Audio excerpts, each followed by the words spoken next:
যারা কখনই বাসায় মোমো বানানো ট্রাই করেননি, আজকের এই ভিডিওটা দেখলে তারাও বাসায় খুব সহজেই মোমো বানিয়ে নিতে পারবেন। মোমোর ডোটা যদি আপনি পারফেক্ট ভাবে রেডি করে নিতে পারেন, তাহলে আপনি যেকোনো ডিজাইন দিয়েই মোমো বানিয়ে নিতে পারবেন। আর আজকে আমি যে মোমোর ডিজাইনটা দেখাবো সেটা একেবারেই সহজ, যেকোনো কেউ দেখলেই বানিয়ে নিতে পারবে।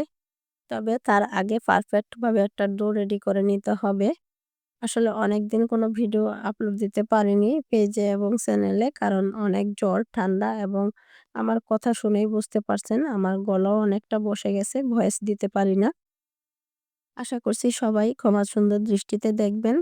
তো এখানে ১ম এ আমি মোমোর জন্য একটা ডো রেডি করে নিলাম। আর মোমোর ডো রেডি করতে আমি এখানে ২ কাপ পরিমাণ নিয়েছি ময়দা, আর সেই সাথে দিয়েছি ১ কাপ পরিমাণ কর্নফ্লাওয়ার। অবশ্যই কর্নফ্লাওয়ার দেওয়ার চেষ্টা করবেন।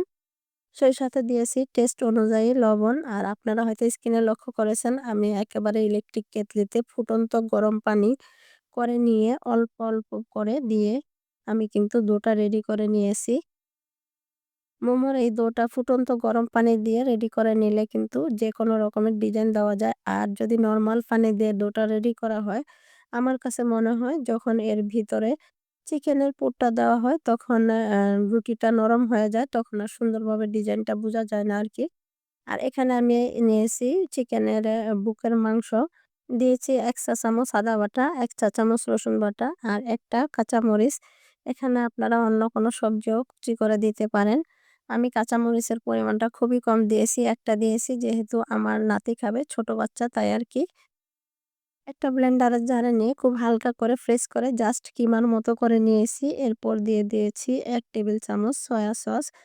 আর দিয়েছি ১ টেবিল চামচ পরিমাণ কালো গোলমরিচের গুঁড়া। মাঝারি সাইজের একটা পেঁয়াজ কুচি করে দিয়েছি। আপনারা চাইলে পেঁয়াজ কলিও কুচি করে দিতে পারেন, কিংবা ক্যাপসিকাম। এরপর একটা ফ্রাই প্যানে সয়াবিন তেল খুব ভালোভাবে গরম করে নিয়েছি। গরম সেই তেলটাই আরকি চিকেনের এই কিমার মধ্যে দিয়ে দিয়েছি। দিয়ে খুব ভালোভাবে আমি মিশিয়ে নিয়েছি। আর লবণের পরিমাণটা একটু চেয়ে দেখবেন, যেহেতু এখানে সয়া সস দেওয়া হয়েছে তাই লবণের পরিমাণটা একটু কম দিবেন। আমি রেস্টে থাকা সেই দইয়ের থেকে অর্ধেকটা নিয়ে এই যে বড় করে একটা রুটির মতো বেলেছি। এরপর একটা কুকি কাটার দিয়ে এরকম সাইজ করে নিয়েছি। আপনারা চাইলে যেকোনো বয়ামের মুখ দিয়েও করে নিতে পারেন এই কাজটা। আর এই তো আমি খুব সহজেই একটা ডিজাইন করে আপনাদেরকে দেখাচ্ছি। এটা হচ্ছে অনেকটা আমরা যে পুলি পিঠা বানাই সেই পুলি পিঠার মতো। এটা আসলে কিভাবে ভাঁজটা দিচ্ছি এটা স্ক্রিনে দেখেই বুঝে নিতে হবে। আর আমার কাছে মনে হয় মোমোর যতগুলো ডিজাইন আছে এটা হচ্ছে তার মধ্যে সবচেয়ে সহজ।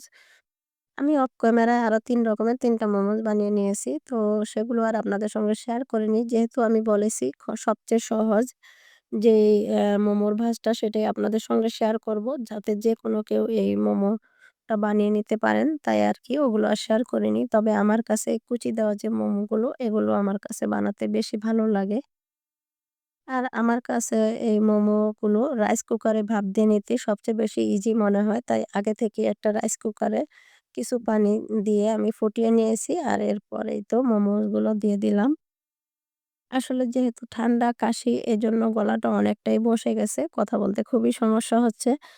আর এজন্য আপনাদের সঙ্গে অনেকদিন কোনো ভিডিও আসলে শেয়ার করা হয়নি।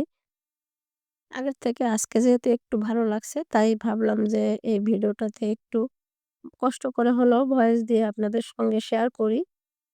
শীত যেহেতু চলে আসছে, আর শীতের সন্ধ্যায় গরম, গরম মোমোস খেতে কিন্তু খুবই ভালো লাগে। এভাবে একদিন কষ্ট করে একটু বেশি করে বানিয়ে ফ্রোজেন করে রেখে দিলে বাচ্চাদের টিফিনেও দেওয়া যেতে পারে।